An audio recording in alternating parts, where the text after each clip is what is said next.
ನಮಸ್ಕಾರ. ವನಜಾ ಮಲೆನಾಡು ಬಂದಾಯಿತು, ಹೊಸ ವೀಡಿಯೋ ತಂದಾಯಿತು. ಬನ್ನಿ, ಇವತ್ತು ಮುದ್ದು ಸೊಸೆ ಸೀರಿಯಲ್ಲು ಹೇಗೆ ಮೂವ್ ಆಗ್ತಿದೆ, ಏನು ಸ್ಟೋರಿ ಇದೆ ನೋಡೋಣ ಬನ್ನಿ. ಅದಕ್ಕೆ ಮುಂಚೆ ನೀವು ನನ್ನ ಚಾನಲ್ಗೆ ಸಬ್ಸ್ಕ್ರೈಬ್ ಮಾಡಿಲ್ಲ ಅಂದರೆ ದಯವಿಟ್ಟು ಸಬ್ಸ್ಕ್ರೈಬ್ ಮಾಡ್ಕೊಳ್ಳಿ.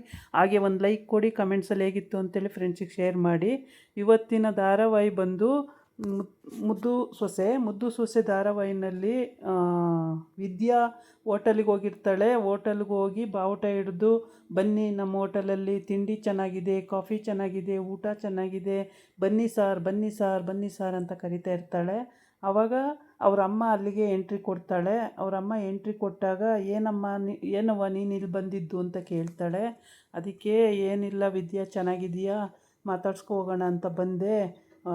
ಜೈಲಿಗೆ ಹೋಗಿದ್ದೆ, ಅಪ್ಪನ ನೋಡಿಕೊಂಡು ಹಿಂಗೆ ನಿನ್ನನ್ನು ಮಾತಾಡ್ಸ್ಕೊಂಡು ಹೋಗೋಣ ಅಂತ ಬಂದೆ ಅಂತ ಅಂತಾಳೆ.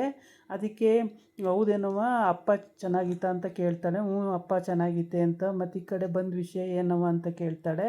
ಅದಕ್ಕೆ ಏನಿಲ್ಲ ವಿದ್ಯಾ, ನಿನ್ನ ನಾದಿನಿ ಮದುವೆ ಅಂತಲ್ಲ, ಕಣ್ಮಣಿದು ಮದುವೆ ಮಾಡೋ ಹುಡುಗ ಸರಿ ಇಲ್ಲಂತೆ, ಕುಡ್ಕ ಅಂತೆ, ತುಂಬ ಕೆಟ್ಟವನಂತೆ. ಅವನಿಗೆ ಕೊಟ್ಟು ಏನು ಮಾಡ್ತೀರಾ ನೀನು, ಹೇಳು ಮನೆಯಲ್ಲಿ ಅಂತ ಹೇಳ್ತಾಳೆ. ಅದಕ್ಕೆ ನಾನು ಹೇಳೋಕ್ಕಾಗಲ್ಲ ಕಣವ, ನಾನು ಹೇಳಿದ್ರೆ ನಮ್ಮ ಮಾತು ನಂಬ್ತಾರ, ಸುಳ್ಳು ಹೇಳ್ತಾರೆ ಅಂತಾರೆ, ಆಗಲ್ಲ ಕಣವ ಅಂತ ಹೇಳ್ತಾಳೆ. ಅದು ಅಲ್ಲಿ ನಡೀತಾ ಇರುತ್ತೆ. ಆವಾಗ ಇಲ್ಲಿ ಶಿವರಾಮೇಗೌಡ ಮದುವೆಗೆಲ್ಲ ಹೇಳಿದ್ದಾಯ್ತೇನೋ ಅಂತ ತಮ್ಮನ ಕೇಳ್ತಾನೆ. ತಮ್ಮ ಹ್ಞೂ ಅಣ್ಣ, ಎಲ್ಲ ಕಡೆನೂ ಹೇಳ್ತಾ ಇದ್ದೀವಿ, ಸುಮಾರು ಕಡೆ ಎಲ್ಲ ಹೇಳಿದ್ದೀವಿ, ಇನ್ನೂ ಕೆಲವು ಕಡೆ ಹೇಳೋದಿದೆ ಅಂತ ಹೇಳ್ತಾನೆ.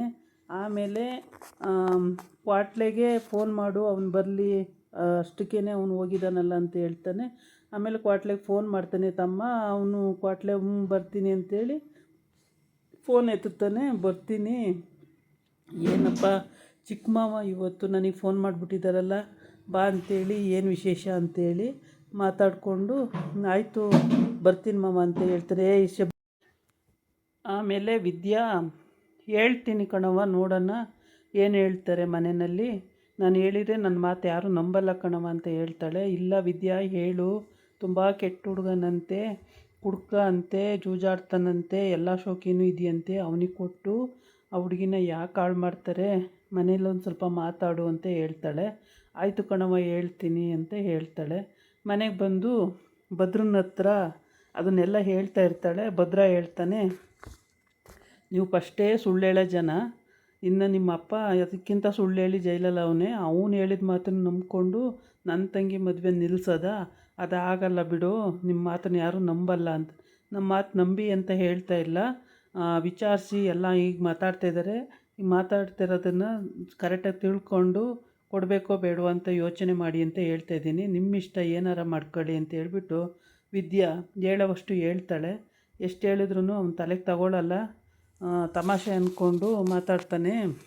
ಏನಾಗಲ್ಲ, ನಾವೆಲ್ಲ ವಿಚಾರಿಸಿನೇ, ಚಿಕ್ಕಮ್ಮ ಎಲ್ಲ ವಿಚಾರಿಸಿನೇ ಕೊಡ್ತಾ ಇರೋದು, ಚಿಕ್ಕಮ್ಮ ನೋಡಿರೋ ಹುಡುಗನೇ ಅವನು ಅಂತ ಎಲ್ಲ ಹೇಳ್ತಾನೆ.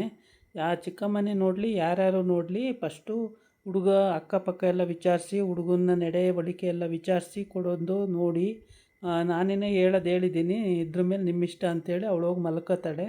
ಮಲ್ಕೊಂಡ್ಮೇಲೆ ಭದ್ರ ಒಂದು ನಿಮಿಷ ಯೋಚನೆ ಮಾಡ್ತಾನೆ. ಹೌದು, ಇದರಲ್ಲಿ ಏನೋ ಇದೆ, ನಾವು ಒಂದು ಸ್ವಲ್ಪ ವಿಚಾರಿಸ್ಬೇಕು ಅಂತ ಹೇಳ್ಬಿಟ್ಟು, ಆಮೇಲೆ ವಿಚಾರಿಸ್ಬೇಕು ಅಂತೇಳಿ ಅವನು ಯೋಚನೆ ಮಾಡೋ ಟೈಮಿಗೆ ಕರೆಕ್ಟಾಗಿ ಈ ಕಡೆ ಕ್ವಾಟ್ಲೆ ಮನೆ ಹತ್ರ ಬರ್ತಾನೆ. ಮನೆ ಹತ್ರ ಬಂದಾಗ ಶಿವರಾಮೇಗೌಡ ತಮ್ಮ ಬಂದು, ಏನ್ಲ ಇಲ್ಲೇ ನಿಂತೀಯ, ಒಳಗೆ ಬರೋದಲ್ವೇನ್ಲ ಅಂತಾನೆ. ಅದಕ್ಕೆ ಇಲ್ಲ ಮಾವ, ಸುಮ್ಮನೆ ಏನೋ ಯೋಚನೆ ಮಾಡ್ತಾ ನಿಂತಿದ್ದೆ ಅಂತಾನೆ. ಅಲ್ಲಿ ಚಂಪ ಬಂದು, ಯಾಕಣ್ಣ ಇಲ್ಲೇ ನಿಂತೀಯ, ಬಾರಣ್ಣ ಅಂತಾಳೆ. ಆಮೇಲೆ ಎಲ್ಲರೂ ಬನ್ನಿ ಅಂತೇಳಿ ಒಳಗೆ ಹೋಗ್ತಾರೆ. ಒಳಗೋಗಿ ಎಲ್ಲರೂ, ಈಗ ಬಂದೇನಲ್ಲ ಕ್ವಾಟ್ಲೆ ಅಂತೇಳಿ ಶಿವರಾಮೇಗೌಡನ ತಂಗಿ ಟೀಸ್ ಮಾಡ್ತಾಳೆ. ಆವಾಗ ಮಾತ್ರ ಬೇರೆಯವ್ರು ಬೇಕು ಅಂತ ಹೋದೆ, ಈಗ ಮಾತ್ರ ಇಲ್ಲಿ ಬಂದ್ಯಾ, ಅಲ್ಲೇ ಹೋಗಿರು, ಇಲ್ಲಿ ಯಾಕೆ ಬಂದೆ ಅಂತೆಲ್ಲ ಅಂತಾಳೆ. ಆವಾಗ ಶಿವರಾಮೇಗೌಡ, ಸುಮ್ಮನೆ ನಿಂತ್ಕೋ, ನೀವು ಹಂಗೆ ಆಡಿದ್ರಿ, ಅವರು ಹಂಗೆ ಆಡಿದ್ರು, ಅವನು ಹಂಗೆ ಆಡ್ದ, ಅದಕ್ಕೆ ಹೋದ ಅಂತ ಹೇಳ್ತಾನೆ. ಆಮೇಲೆ ಭದ್ರನ ಕರಿ ಅಂತ ಹೇಳ್ತಾನೆ ಶಿವರಾಮೇಗೌಡ.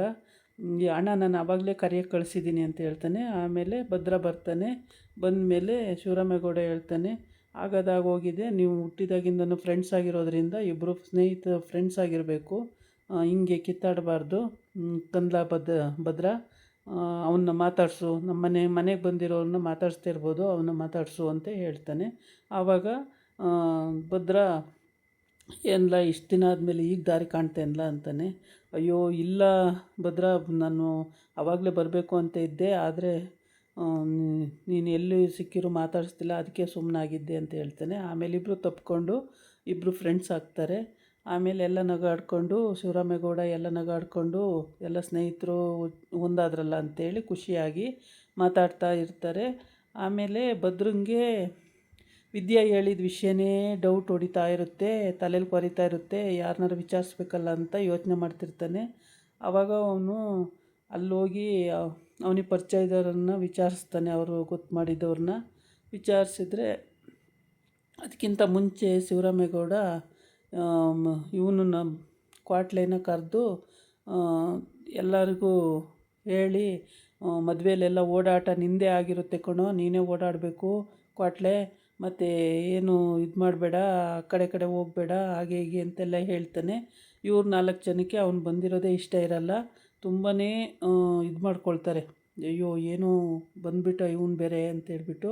ಆಮೇಲೆ ಈ ಕಡೆ ಭದ್ರನು ಕ್ವಾಟ್ಲೇನು ಸ್ನೇಹಿತರಾಗಿ ಇಬ್ರಿಗೂ ಒಬ್ರಿಗೊಬ್ರು ತಪ್ಪಿಕೊಂಡು ಖುಷಿ ಪಟ್ಕೊಂಡು, ಆಯಿತು ಇನ್ಮೇಲೆ ನೀನು ಎಲ್ಲೂ ಹೋಗಬೇಡ, ನಾನು ಎಲ್ಲೂ ಹೋಗಲ್ಲ, ನಾನು ಏನೂ ಅನ್ನಲ್ಲ ಅಂತೆಲ್ಲ ಹೇಳಿ ಸಮಾಧಾನ ಮಾಡ್ತಾನೆ. ಸಮಾಧಾನ ಮಾಡಾದಮೇಲೆ ಇವನಿಗೆ ಭದ್ರಂಗೆ ಆ ವಿಷಯನೇ ಕೊರೆಯೋದ್ರಿಂದ ಯಾರನ್ನಾರ ವಿಚಾರಿಸ್ಬೇಕಲ್ಲ, ಹೇಗೆ ವಿಚಾರಿಸೋದು ಅಂತ ಯೋಚನೆ ಮಾಡ್ತಾ ಇರ್ತಾನೆ. ಆವಾಗ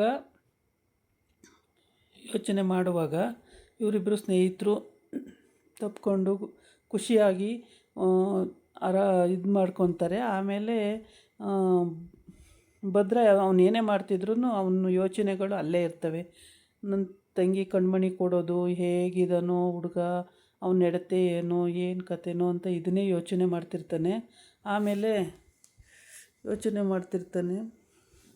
ಆಮೇಲೆ ಅವನಿಗೆ ಏನು ಮಾಡಬೇಕು ಅಂತಲೂ ಒಳಿತಾ ಇರಲ್ಲ, ಯಾರನ್ನು ವಿಚಾರಿಸ್ಬೇಕು ಅಂತಲೂ ಒಳಿತಿರಲ್ಲ. ಕೊನೆಗೆ ಅವನಿಗೆ ಗೊತ್ತಿರೋರನ್ನ ಹೋಗಿ ಕೇಳ್ತಾನೆ.